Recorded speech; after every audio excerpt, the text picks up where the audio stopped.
दादी के हाथों का जादू और खुशबू से महकता घर, माँ की मुस्कुराहट और खाने की सुगंध। MDH गरम मसाला, क्योंकि हर रिश्ता है स्वाद से जुड़ा।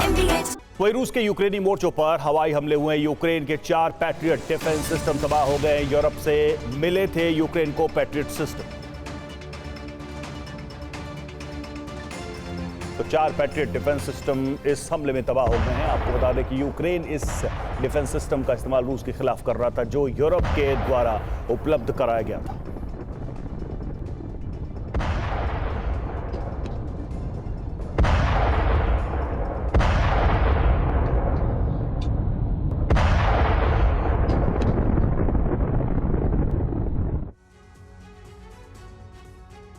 और बात करते हैं मिडिल ईस्ट की। मध्य पूर्व में अमेरिका ईरान में टकराव बढ़ रहा है, जबकि यूरोप में युद्ध सुलगने की तैयार है। बाल्टिक से लेकर आर्कटिक तक रूस घेराबंदी कर रहा है। सबमरीन और वॉरशिप तैनात करके चक्रव्यूह रचा जा रहा है। इस बीच नाटो ने रूस के पास सैन्य ठिकानों पर डिप्लॉयमेंट बढ़ा दी है और परमाणु हथियार लगाने की तैयारी, यानी दोनों देश बड़े युद्ध की तैयारी के संकेत दे रहे हैं। अब नाटो या रूस किसी का भी एक कदम यूरोप में युद्ध की चिंगारी को भड़का सकता है, जबकि रूस अगस्त में यूक्रेन के संपूर्ण दहन का ब्लूप्रिंट बना चुका है। यूक्रेन में इतनी तबाही,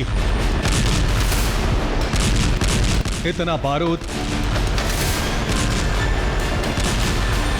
और इतनी आग,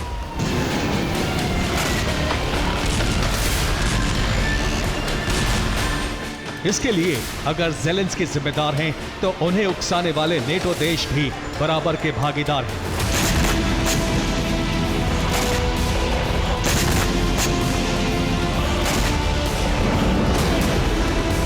यूक्रेन को बार बार हथियार भेजकर युद्ध में बनाए रखने के लिए नेटो हर पैंतरा चल रहा है,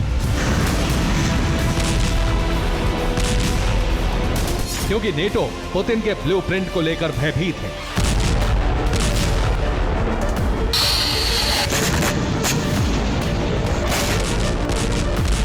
नेटो के डर के कारण समझिए,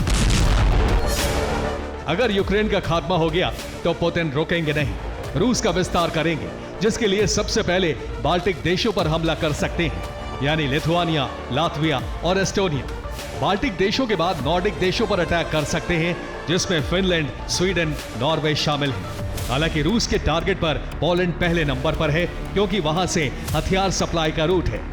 इसके अलावा रोमानिया, बुल्गारिया और मोल्दोवा भी है।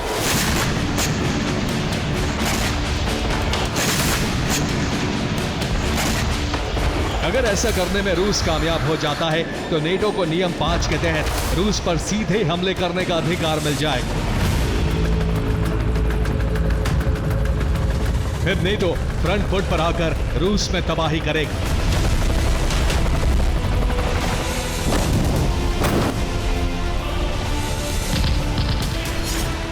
इसके लिए नेटो ने रूस के पास वाले देशों में बेस बनाकर परमाणु हथियारों की तैनाती का प्लान बनाया है, जिससे रूस को परमाणु हथियारों का डर दिखाकर डराया जा सके। लेकिन रूस ने एक कदम आगे की रणनीति बनाई है। अब क्रेमलिन ने मिशन सबमरीन शुरू कर दिया है। न्यूक्लियर सबमरीन से नेटो देशों पर सीक्रेटली परमाणु हमला कर सकता है।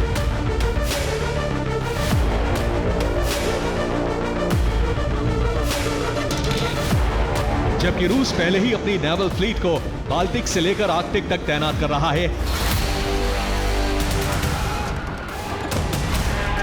इससे पहले ही अटलांटिक और पैसिफिक में उसके एयरक्राफ्ट कैरियर पहुंच चुके हैं।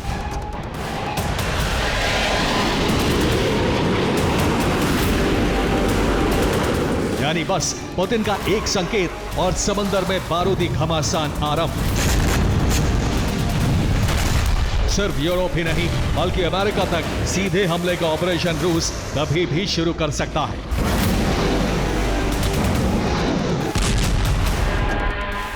रूस ने सबमरीन बेस को एक्टिव कर दिया है, जो सीधे तौर पर बड़े युद्ध का अलार्म है। आर्कटिक में कोला बेस पर हाई अलर्ट जारी है, जहां रूस की नॉर्दर्न फ्लीट तैनात है। इस पर Borei, Delta, Oscar, Yasen class submarine तैनात की गई हैं। यहां से नाटो देशों और अमेरिका पर निगरानी रखी जा रही है।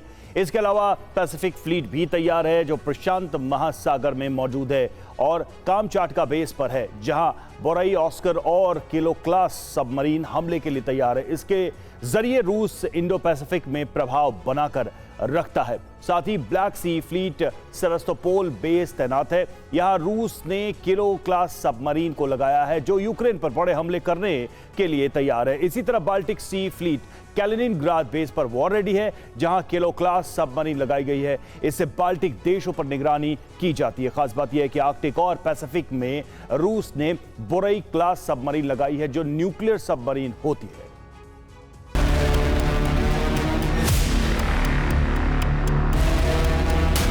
रूस समंदर में युद्ध की तैयारियों को लेकर कितना गंभीर है, इसका अंदाजा इससे लग जाता है कि पुतिन बोरई क्लास की न्यूक्लियर सबमरीन नियास पोजेरस्की के लॉन्च इवेंट पर पहुंचे।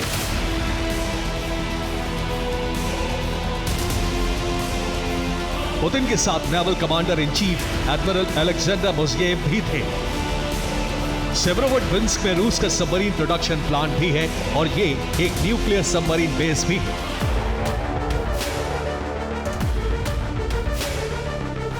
रूस का फोकस पिछले 6 साल से न्यूक्लियर सबमरीन बनाने पर है। पुतिन ने ऐलान भी किया है कि समुद्र में सुरक्षा चक्रव्यूह तैयार करना क्रेमलिन के मिशन का हिस्सा है। आर्कटिक को लेकर नेटो काफी एग्रेसिव है, इसलिए रूस मजबूत घेराबंदी कर रहा है। रूस ने बेरिंग सी से लेकर अटलांटिक महासागर तक वॉरशिप लगा दिए हैं, जबकि उसके सर्विलांस प्लेन लगातार नेटो देशों पर निगरानी रख रहे हैं।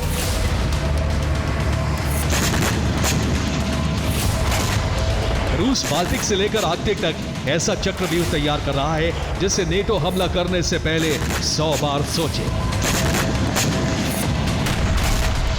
और बाल्टिक में नाटो ने घेराबंदी शुरू कर दी है। बाल्टिक देश एस्टोनिया के पास युद्धाभ्यास किया जा रहा है। अगर रूस पलटवार करेगा तो नाटो रूस के एटमी बेस पर हमला कर सकता है। नाटो के टारगेट पर कैलिनिनग्राद आ चुका है। नाटो के युद्धाभ्यास में 10 यूरोपीय देश शामिल हो रहे हैं।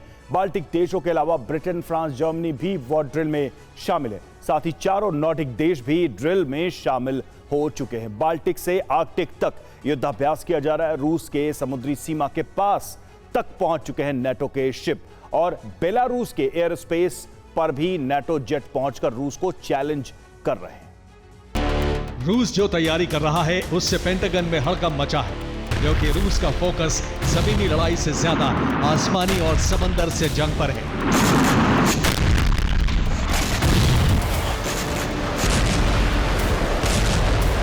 इसलिए रूस लंबी दूरी तक मार करने वाले हथियारों का प्रोडक्शन बढ़ा रहा है। रूस के पास करीब 300 इंटरकॉन्टिनेंटल बैलिस्टिक मिसाइल हैं, जबकि दूसरी तरफ SLBM सबमरीन भी समुद्री बेड़े में बढ़ा रहा है। अभी रूस के पास 12 SLBM हैं, जिनकी तैनाती न्यूक्लियर ठिकानों पर की जा रही है।